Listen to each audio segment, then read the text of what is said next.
Nicolas Dos, c'est inattendu. Les taux d'emprunt immobilier continuent à reculer. On emprunte à combien maintenant? 1,35 sur 15 ans, c'est une moyenne bien sûr. Hein. Ouais. 1,55 sur 20 ans, 2 fois moins en 5 ans tout simplement. 1,75 sur 25 ans. C'est une moyenne hors assurance publiée par meilleurtaux.com. Il y a même des courtiers qui ont des moyennes un peu inférieures. Et alors si vous avez un très très beau profil, très sécurisé, après une négociation, il arrive d'avoisiner les 1%, même sur des périodes longues. Hein. On a pratiquement 4 emprunts sur 10 qui se font sur 25 ans aujourd'hui. On a même vu des cas, ils sont pas légion, où les gens arrivaient à emprunter sur des longues durées en dessous de 1%. Donc là, on est encore à des planchers historiquement absolument. bas. Comment ça se fait? Comment ça s'explique? Il y a deux raisons principales. D'abord, la concurrence entre les banques, accélérée par les comparateurs en ligne quand même. Hein. Le gros des acheteurs immobiliers arrive au printemps, notamment les primo-accédants. C'est là où les banques essayent de faire leurs objectifs commerciaux de l'année. Alors on attire le chaland, il y a un côté braderie.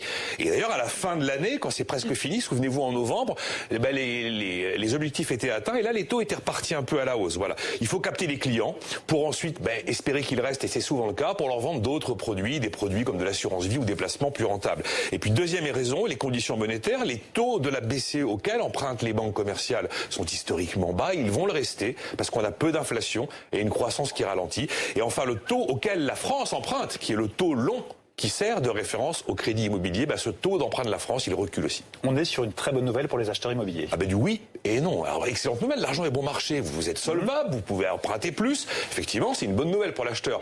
Mais si la demande est plus forte et qu'elle est plus solvable, qu'est-ce qui se passe à ce moment-là? Les prix montent, évidemment. Et on voit que les prix ne cessent de monter dans certains endroits, dans les grandes villes notamment, et à Paris, où on est quasiment à 10 000 euros en moyenne du mètre carré. Et puis, il y a un truc qui ne change pas malgré les taux très bas.